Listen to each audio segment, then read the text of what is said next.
The story of Malta is written in stone and salt. It is a narrative carved into the soft, yellow limestone of the island itself, weathered by the sirocco winds blowing up from Africa and battered by the relentless waves of the central Mediterranean. To understand the siege that unfolded here, one must first understand the geography, for geography is the mother of strategy. If you were to look at a map of the Mediterranean Sea as it stood in 1940, you would see a vast stretch of water dominated by the ambitions of empires. To the north lay Italy, the boot of Europe, projecting its power southward. To the south lay the coast of North Africa, a theater of war where British and Italian and later German forces would grapple for control of the Suez Canal and the oil fields beyond. And there, sitting precisely in the middle of this violent sea, was Malta. It is a small archipelago, totaling just over 120 square miles. It seems insignificant against the vastness of the ocean, yet its location made it the single most vital piece of real estate in the entire theater. For the British, Malta was a fortress, an unsinkable aircraft carrier anchored 50 miles south of Sicily and 200 miles north of Libya. From its harbors and airfields, British submarines and bombers could slice through the supply lines feeding the Axis armies in North Africa. If Malta stood, the Axis forces in the desert would starve. If Malta fell, the Mediterranean would become an Italian lake, and the path to the Middle East would lie open. This strategic reality set the stage for one of the most concentrated and ferocious bombardments in the history of warfare. Let us go back to the beginning, to the calm before the storm. It is early June 1940. The war in Europe has been raging for 9 months, consuming Poland, Norway, and now France. But in Malta, the sun still shines on the honey-colored ramparts of Valletta. The Grand Harbor, one of the deepest and most magnificent natural harbors in the world, is busy with the traffic of empire. Degagses, the traditional Maltese water taxis, dart between the gray hulls of warships and merchant vessels. The mood on the streets is one of anxious waiting. The Maltese people, devoutly Catholic and historically tied to Britain, know that their neighbor, Benito Mussolini, is watching them from just across the channel. They can almost feel the heat of the rhetoric coming from Rome, where the fascist leadership claims Malta as part of their irredentist vision, a lost Italian province waiting to be reclaimed. On the 10th of June 1940, the waiting ended. In Rome, standing on the balcony of the Palazzo Venezia, Mussolini declared war on Great Britain and France. The announcement was broadcast over the radio, the voice crackling through the speakers in the dusty town squares of Malta. The reaction was not panic, but a solemn realization that the island was now alone. The British fleet, fearing that the harbor was too vulnerable to the Italian Air Force based in Sicily, had largely withdrawn to Alexandria in the east and Gibraltar in the west. The garrison left behind was modest. 4,000 soldiers, mostly infantry, were tasked with defending a coastline that was rugged but exposed. The anti-aircraft defenses were sparse, 42 heavy guns and roughly 30 lighter guns to protect the entire island. But the most glaring deficiency was in the air. As the sun rose on the 11th of June, the first day of the siege, there was a deafening silence where there should have been the roar of defensive engines. The Royal Air Force had concluded years prior that Malta could not be defended against a concerted air attack from Sicily. Therefore, no fighter squadrons were stationed there. The island was naked. At roughly 7 in the morning on that first day of the war, the air raid sirens began to wail. It was a sound that would become the background music of life for the next 2.5 years.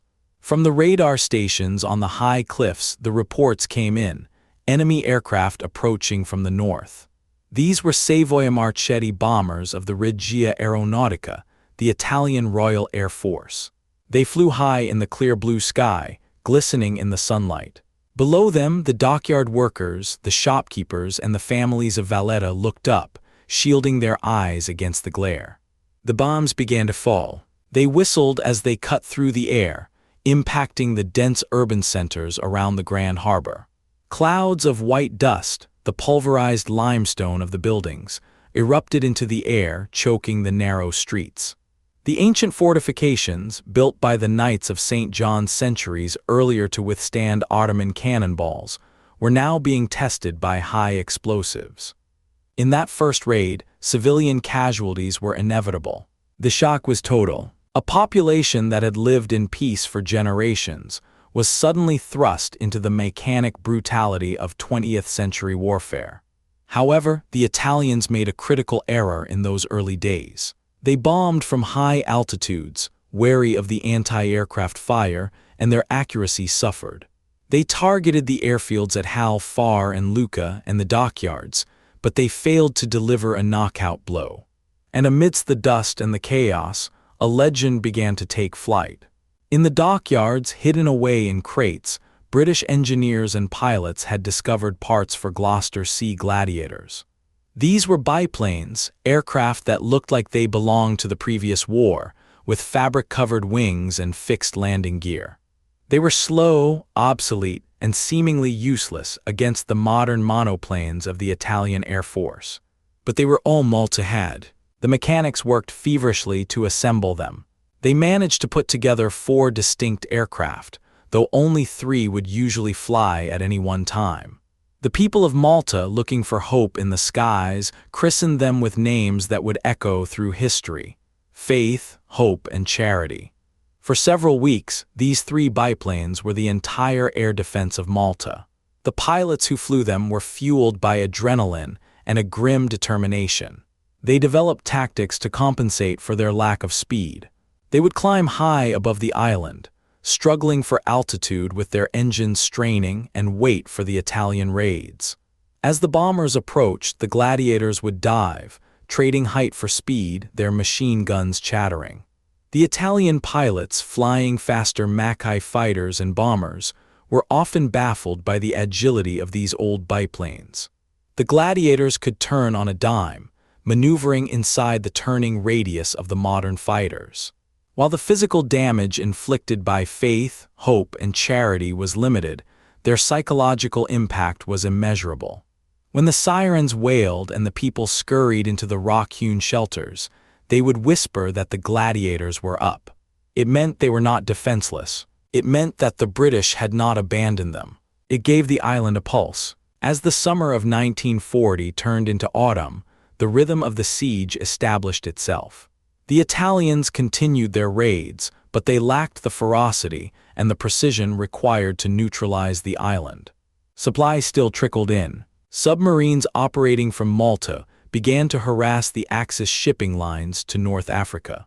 The British, realizing that Malta was holding, began to reinforce the island. Hawker Hurricanes, modern monoplane fighters, were flown in off the decks of aircraft carriers to replace the exhausted Gladiators.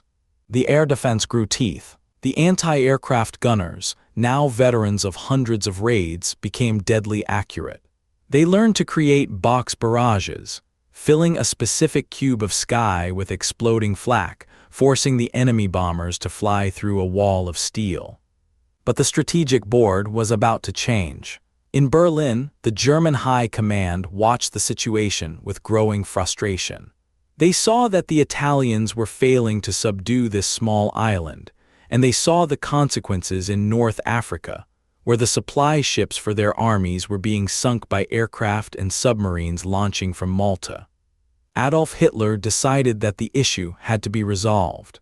In December 1940, he issued Fliegerkorps 10, a specialized air corps of the Luftwaffe, to transfer to Sicily.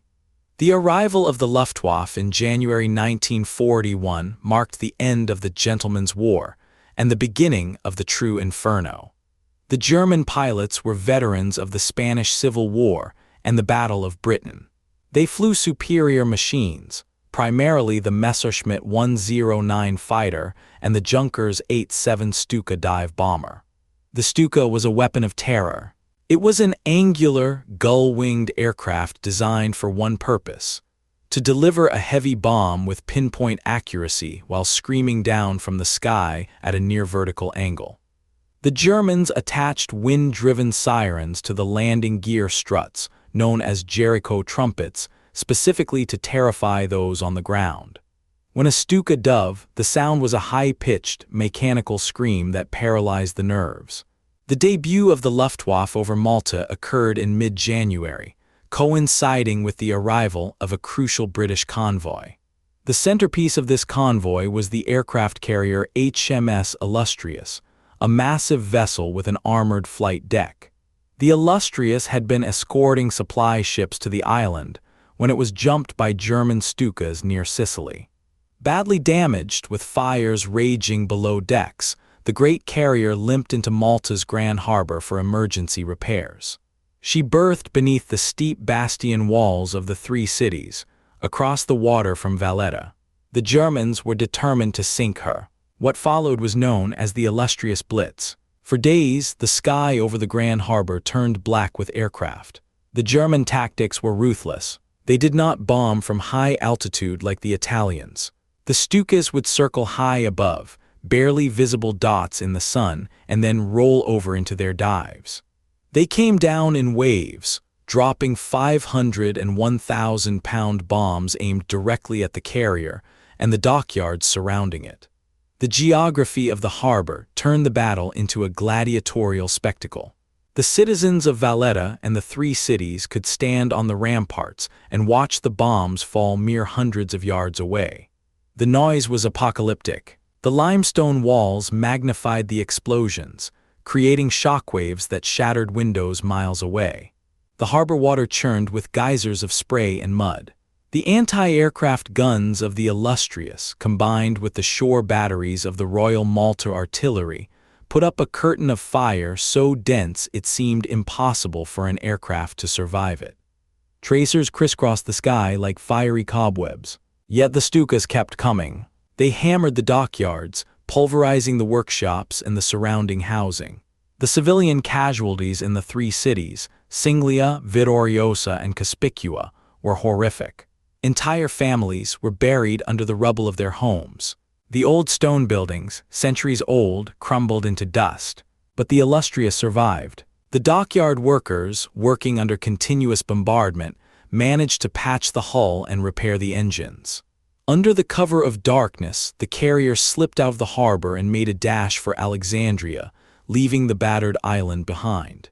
The departure of the Illustrious did not bring relief. The Luftwaffe had established air superiority, and they intended to keep it. The siege now entered a phase of grinding attrition. The objective of the German air campaign was twofold: to destroy the Royal Air Force on the ground and to sink any ship attempting to bring supplies to the island. They wanted to starve Malta into submission.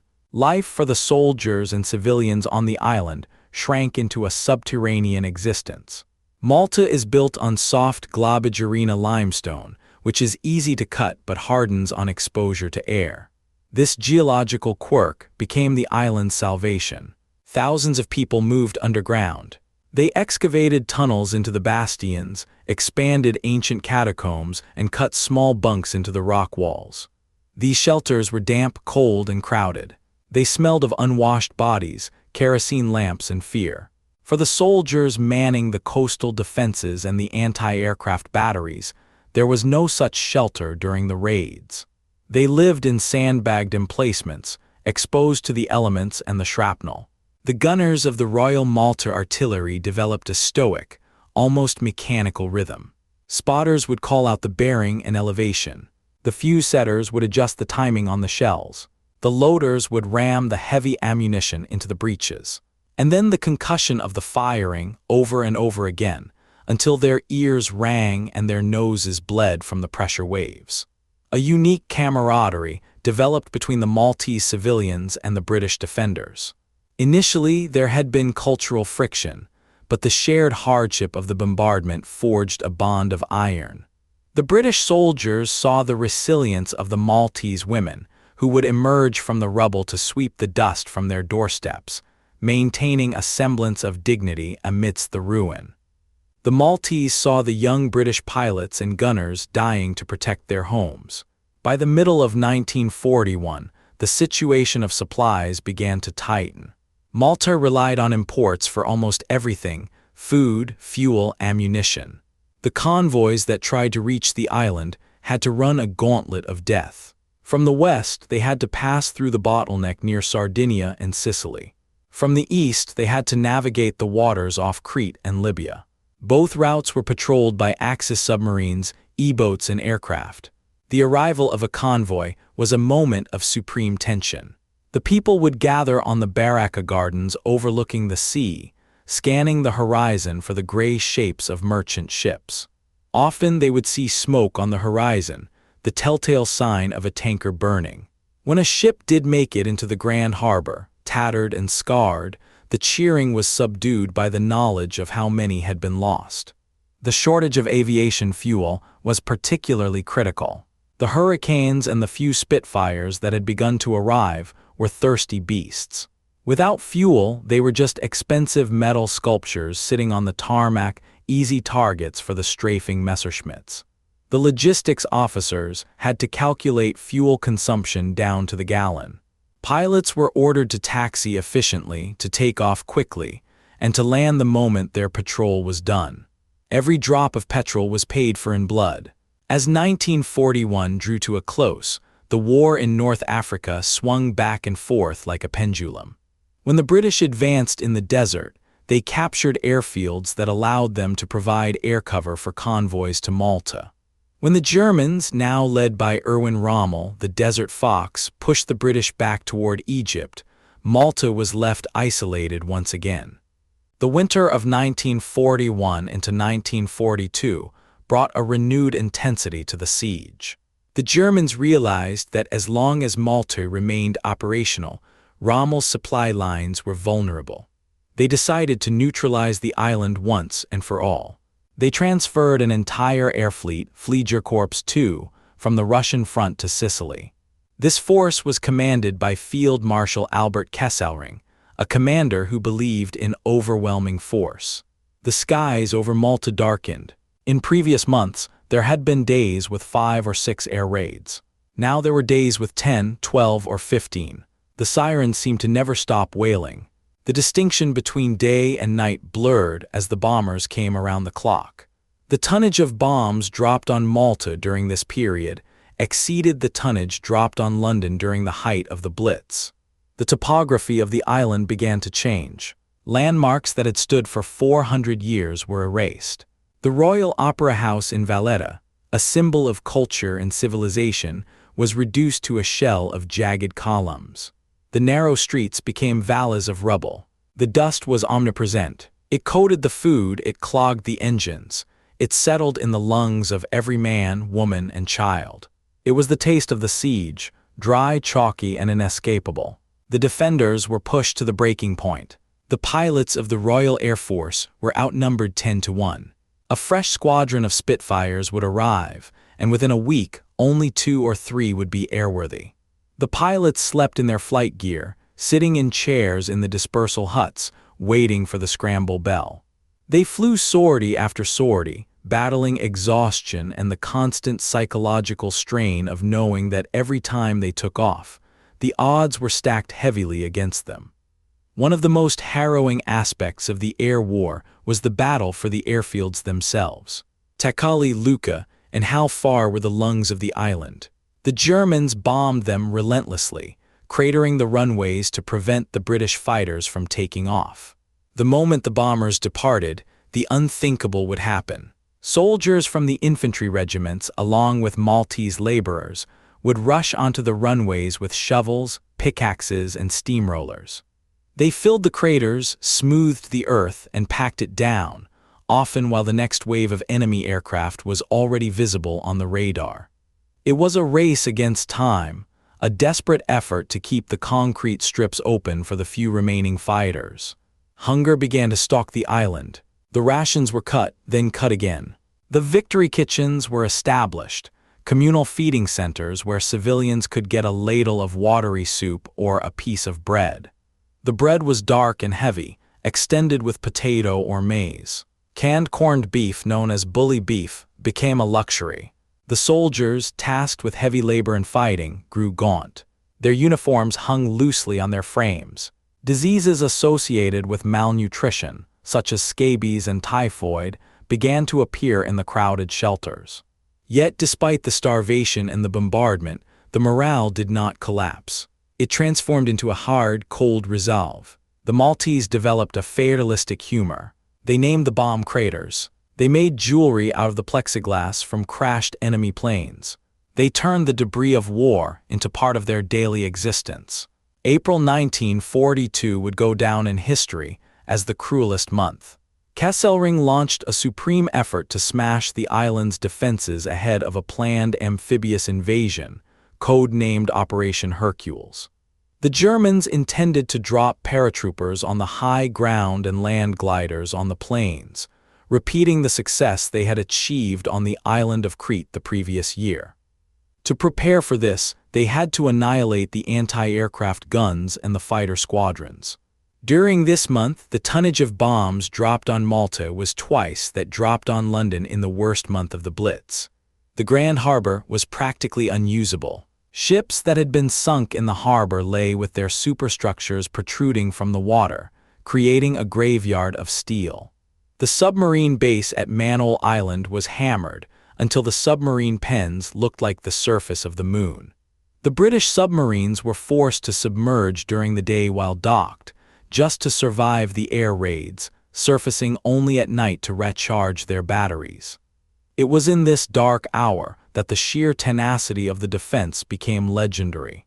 The anti-aircraft gunners, running low on ammunition, were ordered to hold their fire until the enemy was clearly visible and within kill range.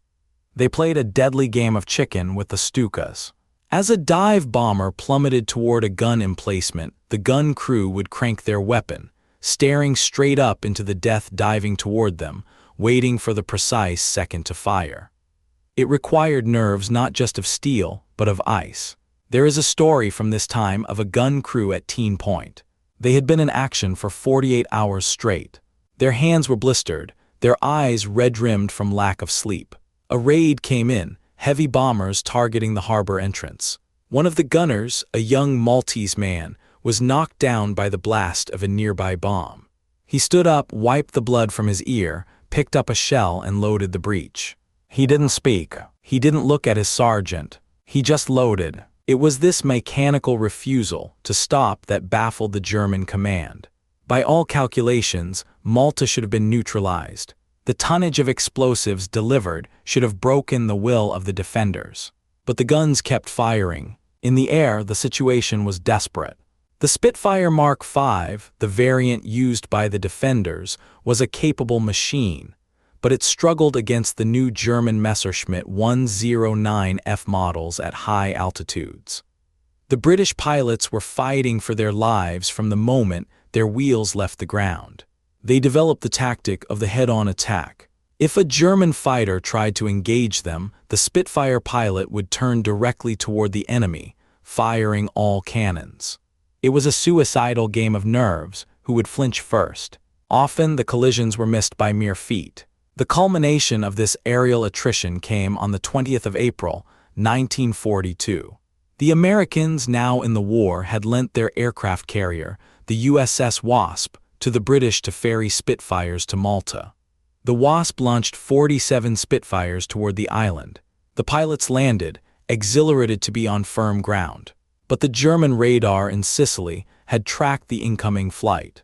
Within minutes of the Spitfires landing, before they could be refueled and rearmed, the Luftwaffe struck. Waves of Messerschmitts and Junkers 88s swept over the airfields. They strafed the parked Spitfires, destroying many of them before they had even fired a shot in anger. It was a devastating blow. The pilots and ground crews watched in tears as the beautiful new machines burned on the tarmac. It felt like the end. The island was defenseless again. But the war is a series of adjustments. The British High Command realized their mistake. They organized another lift, again using the USS Wasp and the British carrier HMS Eagle. This time, the preparation was different. The moment the new Spitfires landed in Malta, the ground crews were ready. They didn't just wait, they swarmed the aircraft. Soldiers and airmen sprinted to the planes with fuel bowsers and ammunition belts. The pilots remained in the cockpits. Within 10 minutes, 10 frantic, sweating minutes, the Spitfires were refueled, rearmed, and taking off again. When the German raid arrived to destroy the new aircraft on the ground, they were met with a nasty surprise.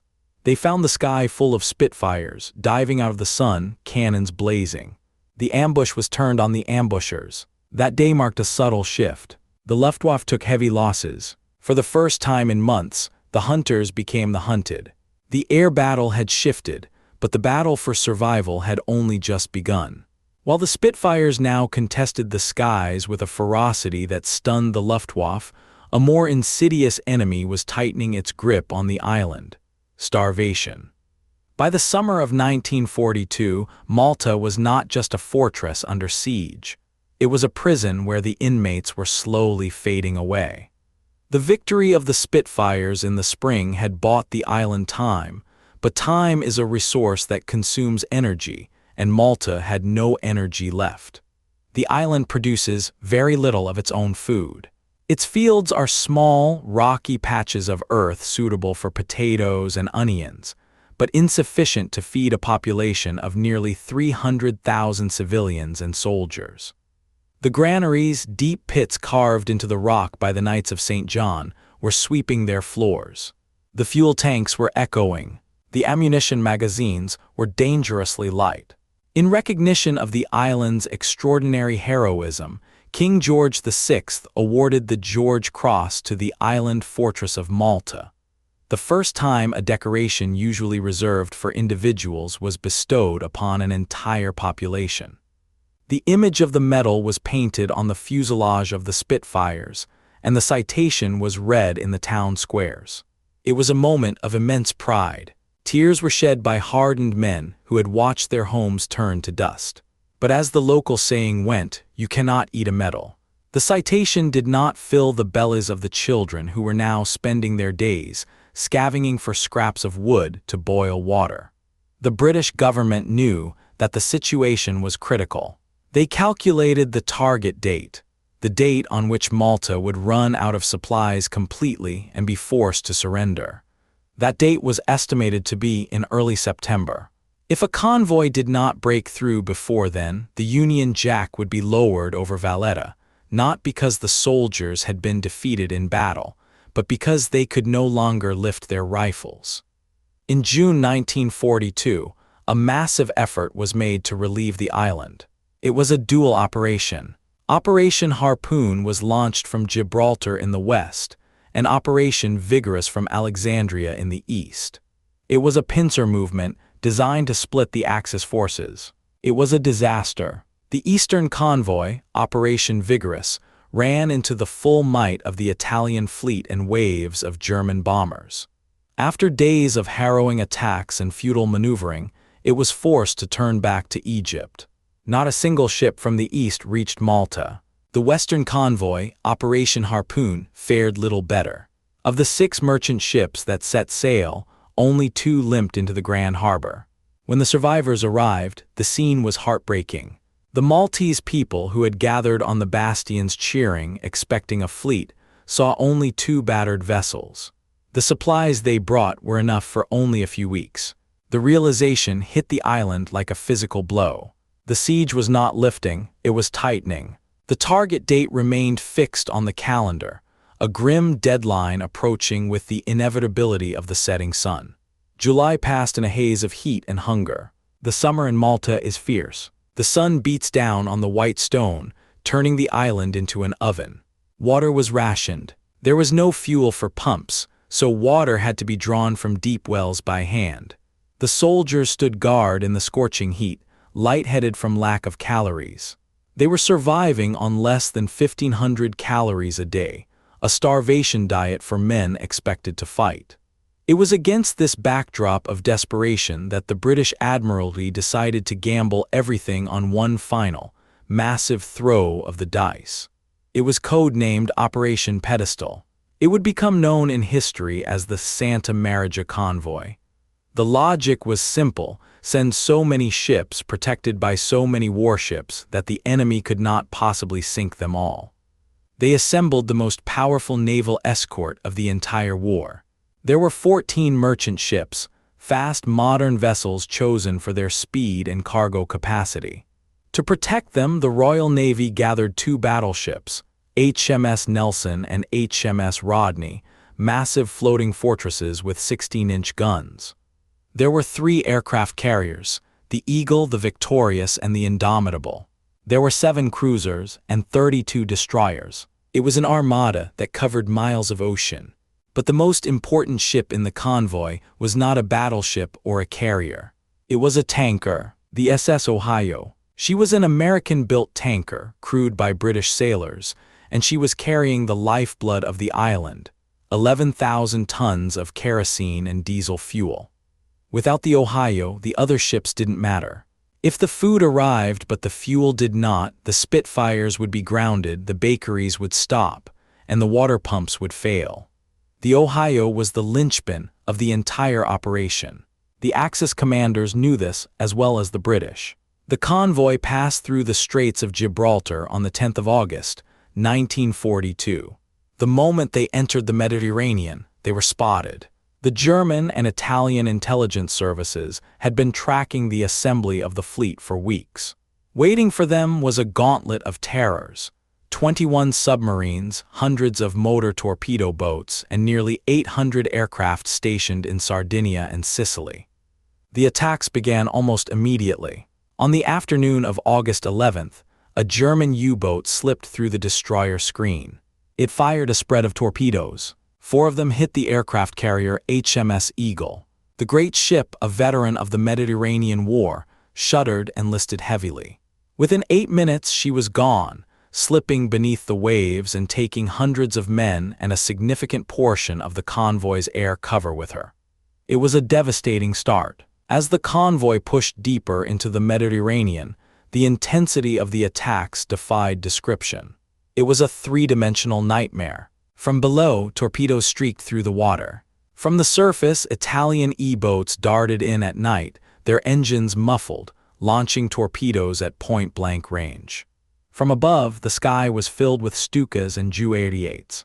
The merchant ships were manned by civilians, merchant marines who had no armor plating, no speed to run, and barely any weapons to fight back. They held their course while the sea around them erupted. One by one they were picked off. The freighter Deucalion was hit and fell behind. The Empire Hope was set ablaze. The Clan Ferguson was torpedoed and exploded. The psychological toll on the crews was immense. They could see the tankers in the convoy, knowing that if a tanker was hit, there would be no survivors. The tanker Weimaraner was carrying aviation fuel on deck in drums. When a Stuka bomb hit her, she didn't just sink. She disintegrated in a ball of flame that rose thousands of feet into the air. The sea itself caught fire. The tragedy was so absolute that the ships following her had to steer through a wall of flame, their paint blistering from the heat of their comrades' destruction. By the time the convoy reached the Narrows, the choke point between Sicily and Tunisia, the heavy warships, the battleships and carriers had to turn back. The water was too shallow and mined for them to risk going further. The merchant ships were now escorted only by cruisers and destroyers, sailing into the teeth of the enemy's strength. This was the moment the Axis forces had been waiting for. They concentrated everything on the tanker, the SS Ohio. The saga of the Ohio is one of the greatest maritime stories ever told. She became a magnet for every weapon in the Axis arsenal. She was torpedoed by an Italian submarine, blowing a massive hole in her midships. The explosion tore open her tanks, but she did not sink. Her hull was strong, and the water pressure held the oil in. She kept moving. Then the Stukas came for her. They dove on her relentlessly. A bomb struck her boiler room, killing the crew and destroying her engines. She drifted to a halt, a burning, smoking hulk dead in the water. The crew abandoned ship, believing she was lost. But the captain, a man of immense stubbornness named Dudley Mason, refused to let her go. He realized the ship was not sinking fast enough to be abandoned. He rallied his men. They reboarded the burning tanker. They managed to restart the engines, only to be hit again. Another bomb destroyed the steering gear. The ship was now crippled, unable to steer, listing dangerously with a hole in her side the size of a house. But she was still floating. A Stuka, shot down by the ship's gunners, crashed directly onto the deck of the Ohio. Later, another Stuka bounced off the water and slammed into her side. She was being battered not just by bombs, but by the aircraft themselves. The destroyers HMS Penn, HMS Ledbury, and HMS Bramham came to her aid. They realized that the Ohio could not make it on her own. In a feat of seamanship that seems impossible in retrospect, they decided to tow her. But towing a heavy, waterlogged tanker with no steering is like trying to push a mountain. The cables snapped. The ships collided in the heavy swell. Finally, they adopted a desperate configuration. One destroyer lashed itself to the port side of the Ohio, and another lashed itself to the starboard side. They acted as splints, physically holding the broken tanker up and using their own engines to drag her forward. It was a slow, agonizing procession. They were moving at barely 3 or 4 knots, sitting ducks for any aircraft that appeared. On the morning of August 15th, the feast day of the Assumption of the Virgin Mary, Santa Maria, the battered remnants of the convoy approached the Grand Harbor. Of the 14 merchant ships that had set out, only 5 remained. The first 3 ships, Port Chalmers, Rochester Castle, and Melbourne Star, had arrived the previous days, navigating the minefields and limping into the harbor to hysterical cheers. The 4th ship, the Brisbane Star, arrived shortly after, with a torpedo hole in her bow. But everyone was waiting for the Ohio. When the silhouette of the tanker appeared at the harbor mouth, flanked by her destroyer escorts, a silence fell over the crowds lining the ramparts. The ship was barely recognizable. She was riding so low in the water that her decks were awash. She was blackened by fire, scarred by shrapnel, and carrying the wreckage of a German plane on her foredeck. She looked like a ghost ship. As the tugs guided her toward her berth, the silence broke. It wasn't just cheering. It was a release of 2 years of pent-up terror and defiance. The bands played Rule Britannia and the Star-Spangled Banner. Men and women wept openly. The Maltese, deeply religious, saw it as a miracle. The arrival on the Feast of the Assumption was taken as a sign of divine intervention. The Ohio was guided to the quay. The moment the pipes were connected, the pumps began to scream, sucking the precious oil out of her hull. It was a race against time, as the ship was slowly sinking. As the last of the fuel was pumped out into the island's storage tanks, the Ohio, having fulfilled her destiny, settled onto the bottom of the harbor. She had given everything she had. The arrival of the pedestal convoy did not end the siege instantly, but it broke the stranglehold. The supplies bought the island another 10 weeks of life. But more importantly, the fuel from the Ohio allowed the strike forces to go back to work. The submarines of the 10th Flotilla, revitalized with diesel and torpedoes, slipped out of the harbor. The torpedo bombers, the Beauforts and Wellingtons, roared off the runways at Lucca. They went hunting. Their target was the supply line of Field Marshal Rommel in North Africa. In the autumn of 1942, the Desert War was reaching its climax at El Alamein in Egypt. Rommel was preparing for a decisive battle against the British 8th Army, commanded by Bernard Montgomery. Rommel needed fuel for his panzers and ammunition for his artillery. But thanks to the resurrection of Malta, his supply ships were not arriving. Tanker after tanker destined for the Africa Corps was sent to the bottom of the Mediterranean by planes and submarines launching from Malta. Rommel himself would later write that his defeat was largely due to the failure of his supply lines, a failure caused by the stubborn refusal of that small island to die. By October 1942, the balance of power had shifted irrevocably. The British 8th Army broke through at El Alamein and began driving the Germans and Italians west across the desert. As the Axis armies retreated, they lost the airfields in Libya that had threatened the convoys. The siege was effectively lifted. The island that had been a target now became a sword. The Allies began to prepare for the invasion of Europe, and they looked to the soft underbelly of the continent. Sicily lay just 60 miles to the north. Malta, the unsinkable aircraft carrier, was about to become the launch pad for the liberation of Europe. But before the invasion could begin, the island had to transition from a defensive posture to an offensive one. The winter of 1942 saw a flurry of activity. The rubble was cleared from the streets not just to restore order, but to make way for heavy equipment. The airfields were expanded. The harbor, once a graveyard of ships, was cleared of wrecks to make room for landing craft.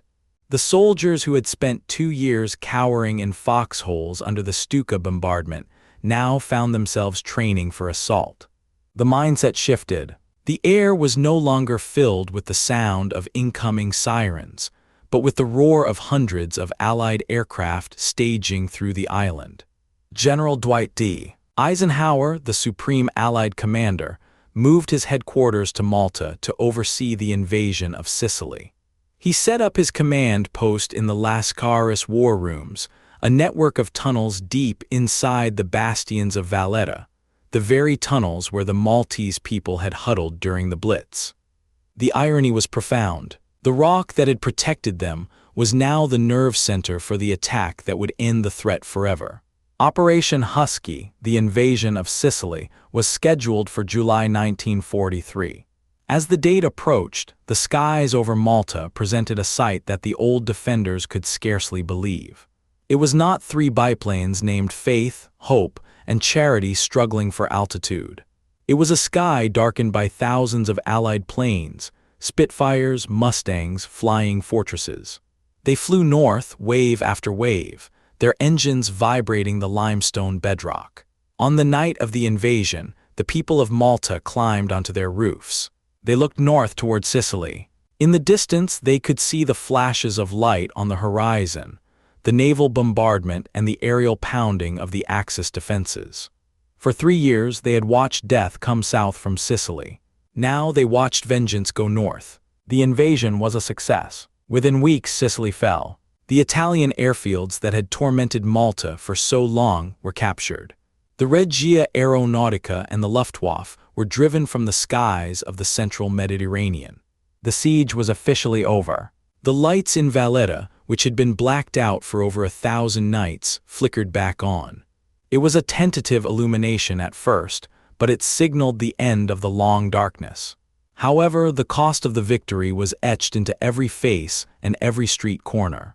Malta was the most bombed place on Earth. 30,000 buildings had been destroyed or damaged. Over 1,500 civilians had been killed. The Royal Opera House was a ruin. The cathedrals were scarred. But the human cost went deeper than the rubble.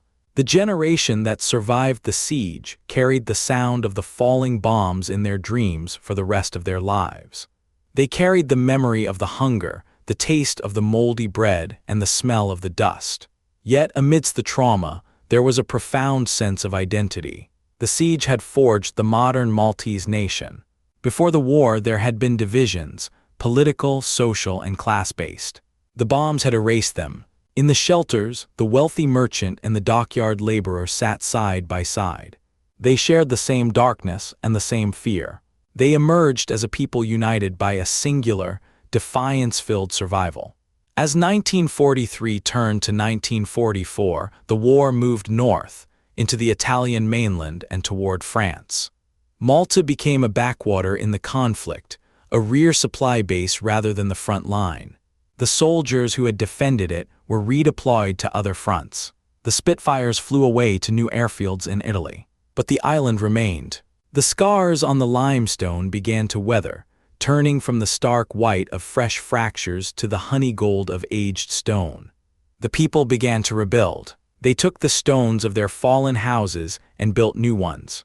They filled the bomb craters in the fields and planted potatoes again. There is a particular spot in the Upper Baracca Gardens in Valletta. It is a colonnaded terrace that offers a panoramic view of the Grand Harbor. If you stand there today, you can look down at the breakwater where the Italian E-boats tried to penetrate. You can see the Rhinella Creek where the crippled Ohio was dragged to her birth.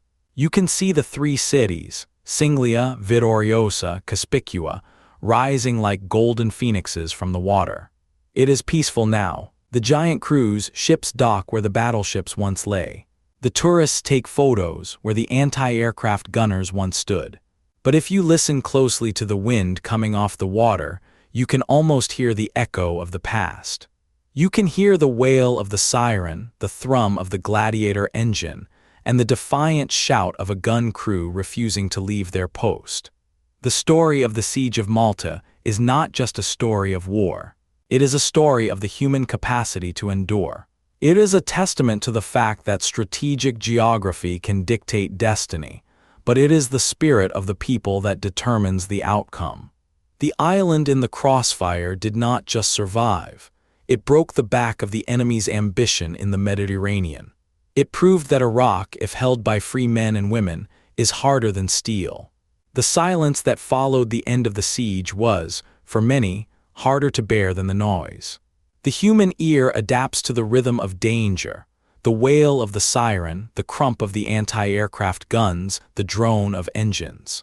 When those sounds finally ceased, they left a void that was filled by the stark reality of what remained.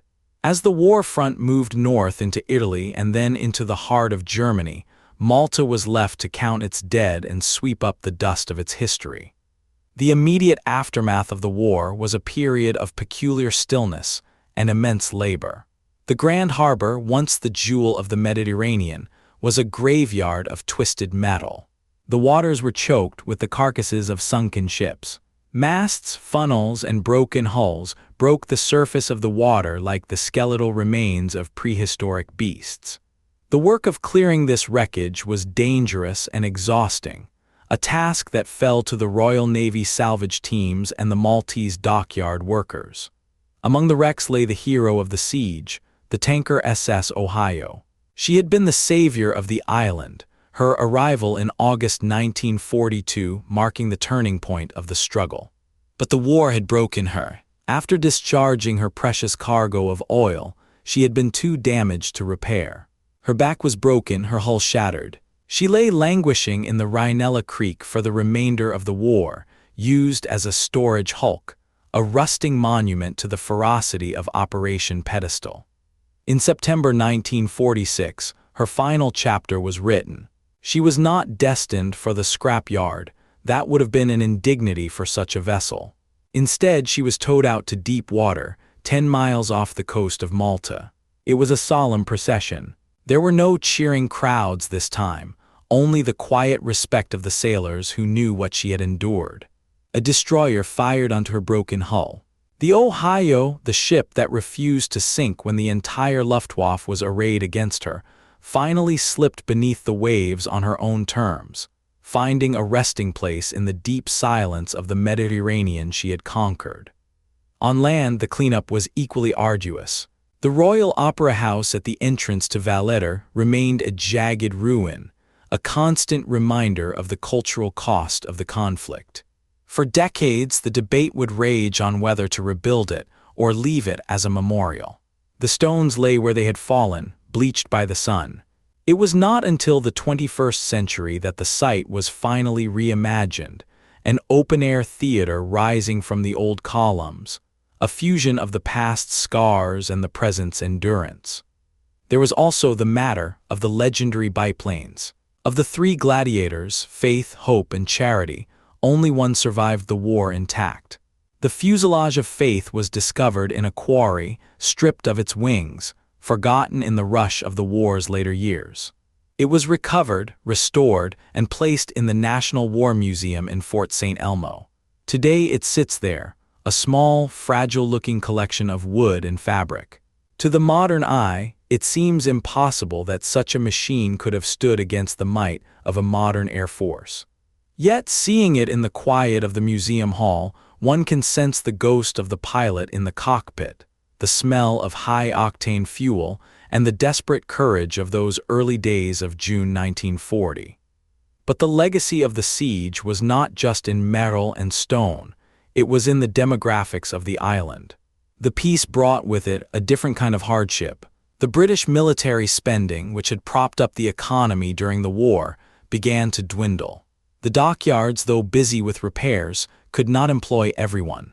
The poverty of victory set in. A generation of young Maltese men and women who had grown up in the shelters and the rubble looked at their small, overcrowded island and saw limited opportunity. This led to the great exodus of the 1950s and 60s. Thousands of Maltese emigrated. They boarded ships bound for Australia, Canada, the United Kingdom, and the United States. They became the 10-pound Poms, leaving their ancestral home for a new life in the vast spaces of the Commonwealth. It was a brain drain and a heart drain. Villages lost their young men. Families were separated by oceans. Yet these emigrants took the spirit of the siege with them. In the suburbs of Melbourne, the neighborhoods of Toronto, and the boroughs of London, they built communities defined by hard work and a fierce loyalty to their heritage. They told the stories of the convoys and the air raids to children who would never hear a siren in anger. The political landscape of Malta was also irrevocably changed. The war had altered the relationship between the ruler and the ruled. The British Empire, exhausted by the war, was dismantling itself. The Maltese people, having fought and died alongside the British, having earned the George Cross, had developed a new sense of national self-worth. They were no longer content to be merely a fortress colony, an unsinkable aircraft carrier for a foreign power. They desired to be a nation. The road to independence was paved, with the confidence forged in the fire of the Blitz. In 1964, the Union Jack was lowered, and the red and white flag of Malta was raised as the flag of an independent sovereign state. 10 years later, in 1974, Malta became a republic. The Queen was no longer the head of state. A Maltese president took her place.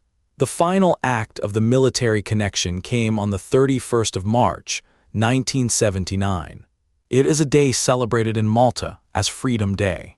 On that day, the last British forces withdrew from the island. The naval base was closed. The airfields were handed over to the civil government. For the first time in centuries, perhaps since the time of the Phoenicians, Malta was not occupied or used as a military base by a foreign power. The fortress had finally become a home. Today, if you walk the streets of Valletta, the layers of history are visible to those who know where to look. The city is a UNESCO World Heritage Site, bustling with tourists who come for the sun and the architecture. They walk down Republic Street, eating gelato, buying souvenirs. But beneath their feet, the tunnels still exist. The Lascaris war rooms, deep inside the bastion walls, have been restored and opened to the public. You can walk through the damp, cool corridors where the maps of the invasion of Sicily still hang on the walls. The teleprinters are silent, the plotting tables frozen in time. It is a time capsule of the 20th century's greatest conflict. In the hushed atmosphere of those underground chambers, the tension of the siege is palpable. You can imagine the air swirling with cigarette smoke, the cups of cold tea, the voices of the controllers guiding the Spitfires to intercept the incoming raids. Above ground, the Upper Baraka Gardens offer the timeless view of the Grand Harbor. At noon every day, the saluting battery fires a cannon shot. It is a ceremonial sound now, a crisp crack that echoes off the limestone walls of the three cities across the water. The tourists jump, then smile and check their watches. But for the very old, those few remaining souls who were children during the dark years of 1940 to 1942, that sound triggers a different memory. It is a memory of a time when the sky fell, when the sea burned, and when their island stood alone against the world. The story of the Siege of Malta is a narrative of geography and willpower. It is a reminder that in the grand calculus of war, where generals move armies like chess pieces, the outcome often rests on the shoulders of ordinary people. The dockyard worker welding a plate of steel under fire, the mother rationing a loaf of bread for her children, the pilot climbing into a cockpit knowing the odds are 10-1. As the sun sets over the Mediterranean, turning the sea into a sheet of hammered copper, the golden walls of Valletta glow with an inner light. They have withstood the Ottomans, the French, the British, and the Axis. They stand today not just as fortifications of war, but as monuments to peace. The island in the Crossfire has found its quiet. The storm has passed, but the story remains, carved into the stone and written in the salt, waiting for anyone willing to listen. While the chronology of the siege is a matter of dates and battles, the true texture of the experience lies in the specific machinery and the peculiar, terrified intimacy of daily life on the rock.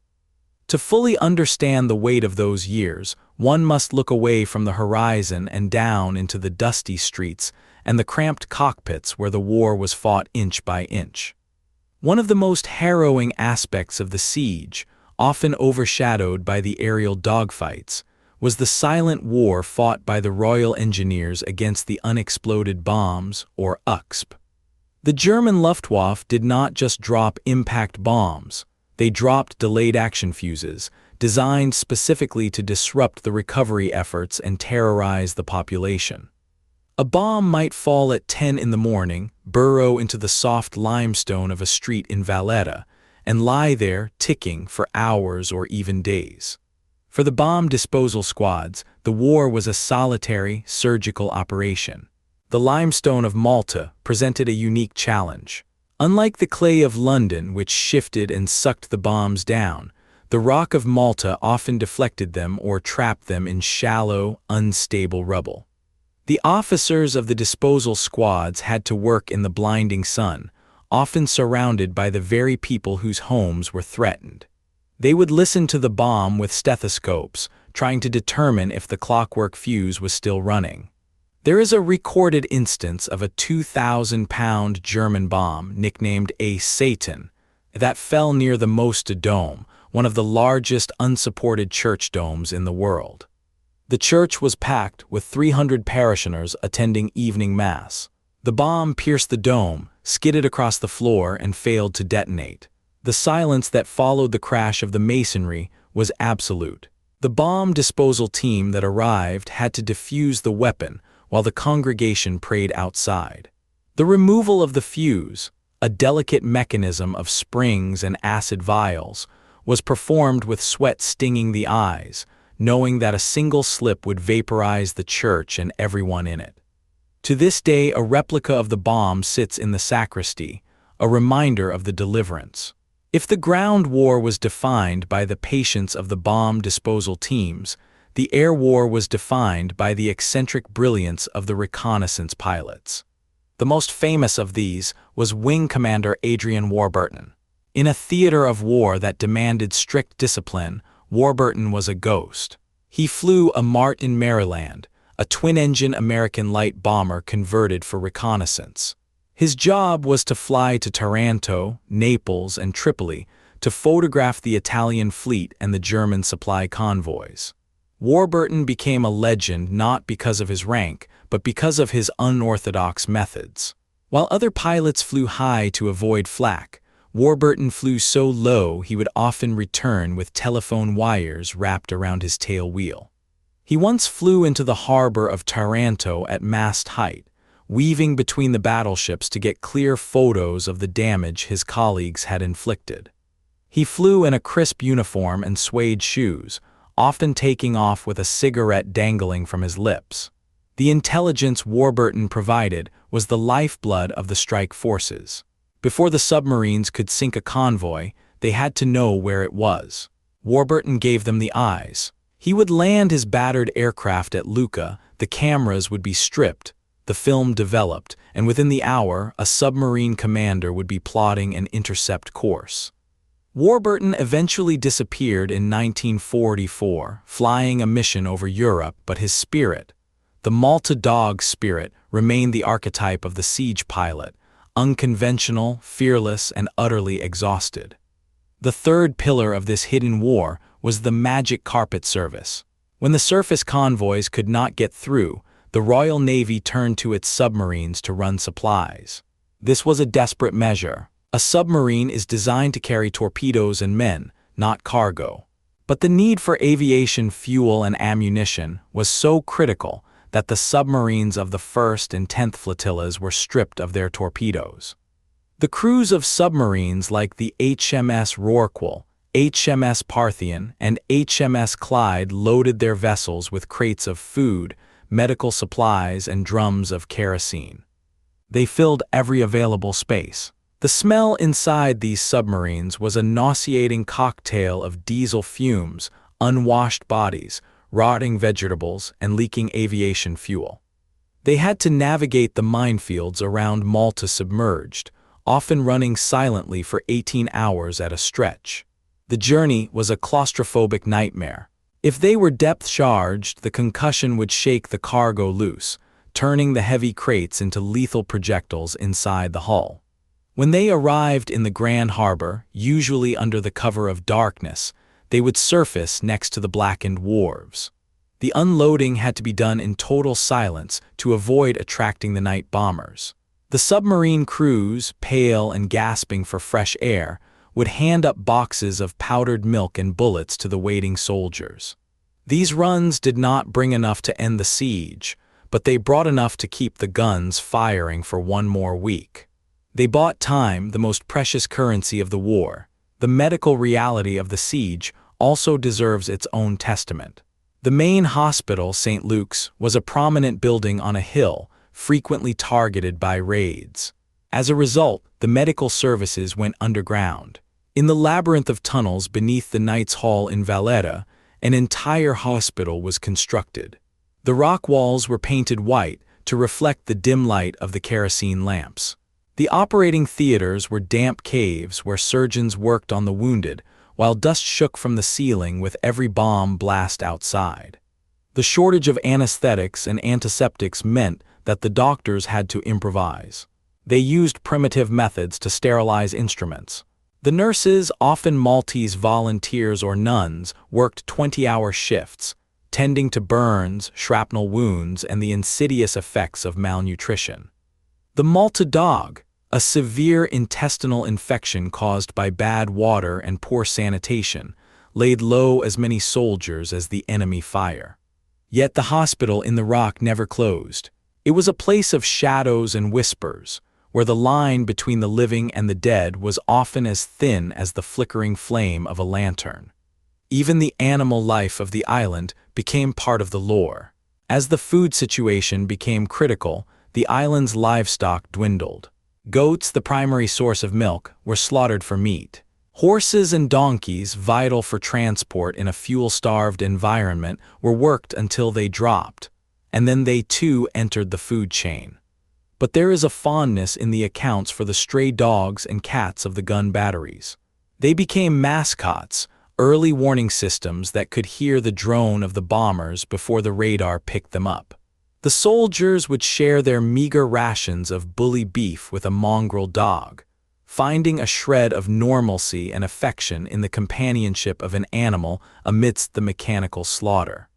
When we look back at the Siege of Malta, it is easy to focus on the strategic victory, the stopping of Rommel, the preparation for the invasion of Italy. But the true weight of the event is found in these granular details. It is found in the hands of the royal engineer steadying a fuse while sweat drips off his nose. It is found in the eyes of the reconnaissance pilot scanning the blue water for the gray shapes of enemy ships. It is found in the cramped hull of a submarine carrying crates of powdered eggs through a minefield. These were the gears of the machine that refused to break. The fortress island was not just a piece of land. It was a complex organism of metal, stone, and flesh, operating under maximum pressure for 900 days. The fact that it did not shatter is a marvel of engineering, logistics, and the human spirit. As the years distance us from these events, the noise fades. The roar of the Merlin engines and the scream of the Stukas are gone. The dust has settled, but the silence that remains is not empty. It is a heavy, respectful silence, filled with the memory of a time when the world held its breath, and a small rock in the middle of the sea held the line.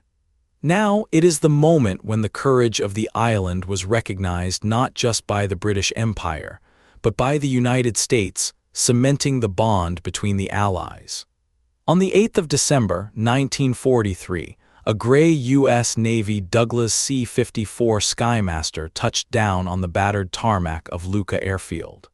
It taxied past the skeletons of the hangars and the filled-in bomb craters. When the door opened, out stepped Franklin Delano Roosevelt, the President of the United States. He was the first sitting American president to visit the island. He was on his way to the Cairo and Tehran conferences to meet with Winston Churchill and Joseph Stalin to plan the final defeat of the Axis. But he insisted on making a stop in Malta. He did not come to inspect the troops or to review the fortifications in a military sense. He came to pay homage. Roosevelt, confined to his jeep due to his polio, was driven through the ruins of Valletta. He saw the piles of limestone where families had once lived. He saw the empty sockets of the windows in the palaces of the knights. He saw the faces of the Maltese people lining the streets, people who were thin, dressed in mended clothes, but who stood with their heads high. In a ceremony held at the airfield, surrounded by the mechanics, the pilots, and the dockyard workers, Roosevelt presented a scroll to the people of Malta. It was encased in a wooden box, a simple gift carrying a heavy message. He read the citation aloud, his voice projecting that famous, warm authority that had guided America through the Depression and the war. He said, under repeated fire from the skies, Malta stood alone and unafraid in the center of the sea, one tiny bright flame in the darkness, a beacon of hope for the clearer days which have come. That phrase, one tiny bright flame in the darkness, captured the essence of the siege better than any military report. It acknowledged that Malta's victory was not measured in land conquered, but in hope preserved. The scroll remains in Malta to this day, displayed in the presidential palace. It stands alongside the George Cross as the twin pillars of the island's identity. The British medal acknowledged their bravery. The American scroll acknowledged their inspiration to the world. With that final tribute from the leader of the free world, the story of the siege finds its true conclusion. The guns are silent. The flame that Roosevelt spoke of no longer needs to burn against the darkness of air raids. Instead, it burns as a memory in the heart of the Mediterranean.